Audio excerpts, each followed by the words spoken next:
Hey guys, Trevor here. And in this video, I'm going to show you how to get a Roblox game auto clicker on your iPhone. Now, if you wanted to automatically click a bunch of times in Roblox or any other game, let's first just hop out of the app and open up your settings. We can set this up directly in your settings by scrolling down and going to where it says accessibility right under general. Now within here, there's a built-in way to use an auto clicker or an auto tapper. So let's scroll down and we're going to use switch control to do this. So tap on switch control. The first thing we need to do is set up and create a switch. So let's tap on where it says switches. Mine has 0. And let's tap add a new switch. Now from here, you'll be able to see what the source is. And in this case, the source is the screen because we're going to tap on the screen. So tap on screen here, and we're going to use full screen.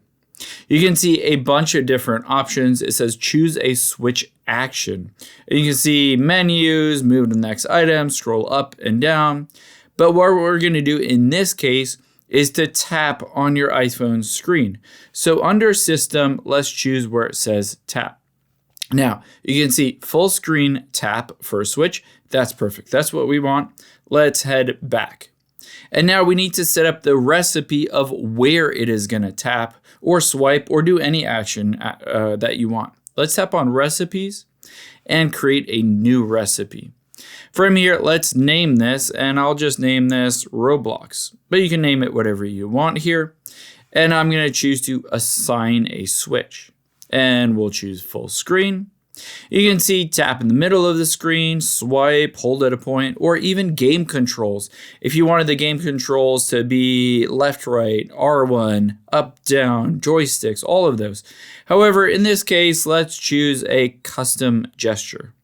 And now it says tap or swipe to create that custom gesture. Essentially, this is where it's going to tap on your iPhone screen once you open up Roblox. So I'm just going to choose a random place. I'm going to tap here several times. And then when you're ready to go, again, you can do this 3 times or 30 times. It's completely up to you. And just hit save. Now we've created that. Sometimes the name just goes back to untitled recipe. So let's again name this Roblox. And hit the back arrow. So it says, okay, we have the recipe, Roblox. Let's use the launch recipe. It's currently set to none.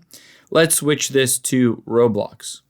And now we're good to go. If we hit back and back again, we've set up the switch and the recipe. So now let's initiate it. And the easiest way to initiate it is hit back again. Still within the accessibility section, we're going to scroll down until you see the option that says towards the bottom, accessibility shortcut, and tap on that. Now on here, if you have random things that are selected, make sure to unselect them. Turn off everything except the only thing that should be on is switch control. Make sure that is the only thing with the check mark next to it. And now let's start it up and I'll show you how it works. Open up Roblox again and let's hit play. And now we will initiate that auto clicker in Roblox again, or for any game on your iPhone, by triple clicking the side button. So I'll show you how it works. If I press it 3 times, 1, 2, 3, you'll be able to see it says triple click side button to stop switch control, and it's initiated. Now to start that auto clicker, I'm going to tap anywhere on the iPhone screen. And there you can see it automatically starts to tap a bunch of times. Of course, just have that wherever you want the auto clicker to be. And keep in mind, every time you tap, it will initiate the auto clicker. And to be able to get out of it, we're going to triple click that side button again 3 times. So 1, 2, 3. And now I can tap anywhere and it doesn't initiate the auto clicker and I can move around normally in the game. I hope this helps. If it did, hit the subscribe button down below and I'll catch you on the next one.